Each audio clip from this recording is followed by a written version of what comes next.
ஓம் நம சிவாய குருவாழ்க குருவே துணை ஆன்மீக நண்பர்களுக்கு வணக்கம். இன்றைக்கி நாம் இந்த வீடியோ பதிவில் பார்க்க போகிற தகவல் என்னன்னு சொல்லி கேட்டிங்கன்னா, பிரிந்து சென்ற நபரை, அதாவது கணவன் அல்லது மனைவி இல்லை மகன் மகள் இப்படி யாராக இருந்தாலுமே பிரிந்து சென்ற நபருக்கு நீங்கள் செய்யக்கூடிய வசிய பூஜைகள் அனைத்தும் கைமேலே பலம் தர வைக்கக்கூடிய ஒரு சக்தி வாய்ந்த வசிய கரு செய்முறையை பற்றி தான் நான் இந்த வீடியோ பதிவில் முழு விளக்கத்தோடு சொல்ல போகிறேன். நீங்கள் இந்த வீடியோ பார்க்குறதுக்கு முன்னாடி நம்மளோட யூடியூப் சேனல் ஸ்ரீ வேத சிவசக்தி சாயி யூடியூப் சேனலை சப்ஸ்கிரைப் பண்ணாதவங்க பண்ணிக்கோங்க. அப்படியே பக்கத்தில் இருக்கக்கூடிய பெல் ஐக்கான் பட்டனையுமே கிளிக் பண்ணிக்கங்க. சரி, வாங்க இந்த வீடியோ பதிவுக்குள்ளே போகலாம். அதாவது இந்த சூழ்நிலைக்கு நிறைய நபர்கள் ஃபோன் பண்ணிக்கிறதுனா, சாமி இந்த மாதிரி வந்துட்டு என்னுடைய கணவன் பிரிஞ்சுட்டாங்க, மனைவி பிரிஞ்சுட்டாங்க, மகள் பிரிஞ்சுட்டாங்க, நாங்களும் அவங்கள திருப்பி தேடி வர வைக்கிறதுக்காக பார்த்தீங்கன்னா நாங்களும் ஏகப்பட்ட பக்கம் போய் பார்த்துட்டு சாமி, அவங்களும் பார்த்தீங்கன்னா ஒரே நாளில் வந்துடுவாங்க, 3 நாளில் வந்துடுவாங்கிறாங்க.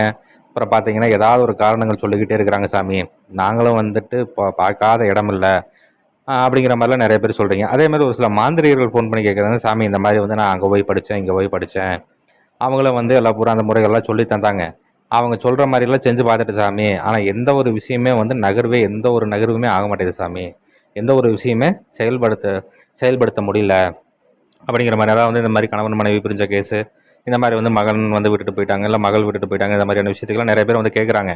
நாங்களும் அவங்க சொல்லிக் கொடுத்த முறைகள்லாம் நாங்களும் போட்டு பார்க்குறோம். ஆனால் சொல்லிக்கக்கூடிய அளவுக்கு எந்த ஒரு நகர்வுமே ஒரு துளி அளவும் கூட அந்த இடத்துல எந்த ஒரு மாற்றமே ஆக மாட்டேங்குது சாமி. இதுக்கு ஏதாவது ஒரு நல்ல ஒரு முறை இருந்தால் சொல்லுங்கன்னு சொல்லி கேட்குறனால தான் நான் அந்த பதிவு முழு விளக்கத்தோடவே சொல்கிறேன், வெளிப்படையாகவும் சொல்கிறேன். சரிங்களா? அதாவது பிரிந்த நபரை மீண்டும் தேடி வர வைக்கிறதுக்கு நீங்கள் செய்யக்கூடிய பூஜை முறைகள்லாம் எல்லாமே பூராமே சரிதான். சரிங்களா? அதாவது ஒரு எந்திர பிரயோகமாகட்டும், மந்திர பிரயோகமாகட்டும், இல்லை பாவை பிரயோகமாகட்டும், குடுவை பிரயோகமாகட்டும், இப்படி எதுவாக இருந்தாலும் சரி, அது ஏற்றுக்கொள்ளப்படக்கூடியது தான். ஆனால் நீங்கள் செய்யக்கூடிய பூஜைக்கு என்னன்னு சொல்லி கேட்டிங்கன்னா, உயிராற்றலை தரக்கூடியது என்னன்னு சொல்லி கேட்டிங்கன்னா கரு தான். சரிங்களா? இதுதான் அந்த காலத்திலே சித்தர்கள் முறையாக சொல்லிட்டு போயிட்டாங்க. குரு இல்லாத வித்தையும் இல்லை, கரு இல்லாத ஆட்டமும் இல்லை, கருகுருவை கைவல்யம் பண்ணால் மட்டும்தான் இந்த மாந்திரிக கலை சித்திக்கும் அப்படின்னு சொல்லிட்டு குருமார்கள் சொல்லிட்டு போயிட்டாங்க. 2 சித்தர்கள் எல்லாம் பூரா தெளிவாக இதை பற்றி சொல்லிட்டு போயிட்டாங்க.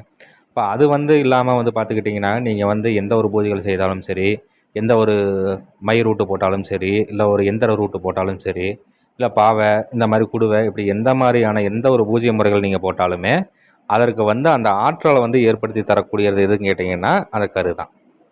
அந்த கரு செய்கிறதுக்கு பலவிதமான சூட்சம பரிபாச முறைகளில் பார்த்திங்கன்னா சித்தர்கள் பலவிதமாக சொல்லப்பட்டு அதை குழப்பி விட்டு போயிருப்பாங்க. அப்போ அது முறையாக ஆர்வம், ஆராய்ச்சி, விடாமுயற்சி இருக்கிறவங்களுக்கு மட்டும்தான் அது சரியான வழிகாட்டி அதுக்குண்டான விடை என்னங்கிறத காட்டும் சொல்லி சித்த நூல்களே குறிப்பிடப்பட்டிருக்கு. அப்படியான ஒரு கரு தான் இது. சரிங்களா? கருமுறை பார்த்துக்கிட்டிங்கன்னா கோடி முறை இருக்குது. அப்போ அதில் பார்த்துக்கிட்டிங்கனாக்கா இது என்னென்னு கேட்டிங்கன்னா வசிய கரு.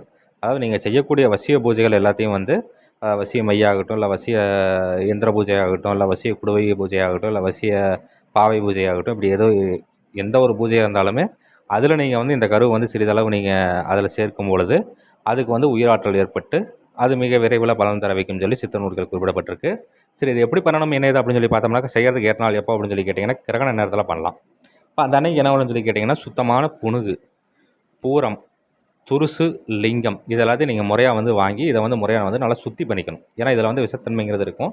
இப்போ இதை என்னன்னு சொல்லி கேட்டிங்கன்னா கைபாகம் செய்பாகமாக அரிஞ்சு பார்த்து நீங்கள் செஞ்சுக்கிட்டிங்கன்னா ரொம்ப சிறப்பு. சரிங்களா? அப்போ அந்த மாதிரி தகுந்த ஆள்கள் இதை எப்படி இது பண்ணுறது அப்படிங்கிறத நீங்கள் கைபாகம் செய்பாகமாக பார்த்து அதை நீங்கள் செஞ்சுட்டு அதுக்கு செஞ்சு பழகிட்டு அதுக்கப்புறம் செய்கிறது ரொம்பவுமே சிறப்பு. சரிங்களா?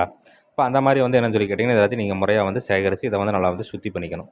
சுத்தி பண்ணிவிட்டு இதை நல்லா இடித்து பொடி மாதிரி செஞ்சுட்டு இதை நல்லா புடம் போட்டு பசுபமாக்கி எடுத்து வச்சுக்கிட்டு இது கூட என்னன்னு சொல்லி கேட்டிங்கன்னா வெள்ளெருக்கலாம் பால். சரிங்களா? வெள்ளெருக்கம் பாலுங்கிறது என்னது, வெள்ளெருக்கன் மூலிகையிலேருந்து வரக்கூடிய அந்த பால் இருக்கும். சரிங்களா? அதையும் சேகரித்து அதை இது கூட சேர்த்து இதோட வாசனை திரவியங்கள் அஷ்டகந்தம் நல்லா சேர்த்து 2 ஜாமம் நல்லா மெழுகு பதத்தில் இருக்கிற மாதிரி நல்லா அரைச்சி எடுத்து பத்திரமா சிமிழில் பதனப்படுத்தி வச்சுக்கிட்டு இதுக்கு உயிராற்றல் ஏற்படுத்தி வச்சுக்கிட்டீங்க அப்படின்னு சொன்னாலே இதை நீங்கள் சகல விதமான வசிய சித்துக்கும் பயன்படுத்தலாம்னு சொல்லி சித்த நூல்களுக்கு குறிப்பிடப்பட்டிருக்கு. இதை முறையாக தக்கன குருமால்கிட்ட ஆலோசனை பண்ணிவிட்டு செய்து பலனஞ்சு பாருங்கள். நன்றி. மீண்டும் வேறு ஒரு நல்ல தகவல் கொண்ட வீடியோவில் உங்களை சந்திக்கிறேன். அதுக்கு முன்னாடி நம்மளோட யூடியூப் சேனல் ஸ்ரீ வேத சிவசக்தி சாய் யூடியூப் சேனலில் சப்ஸ்கிரைப் பண்ணாதவங்க பண்ணிக்கோங்க. அப்படியே பக்கத்தில் இருக்கக்கூடிய பெல் ஐக்கன் பட்டனையுமே கிளிக் பண்ணிக்கோங்க. சரி, நன்றி, வணக்கம், வாழ்க வளமுடன்.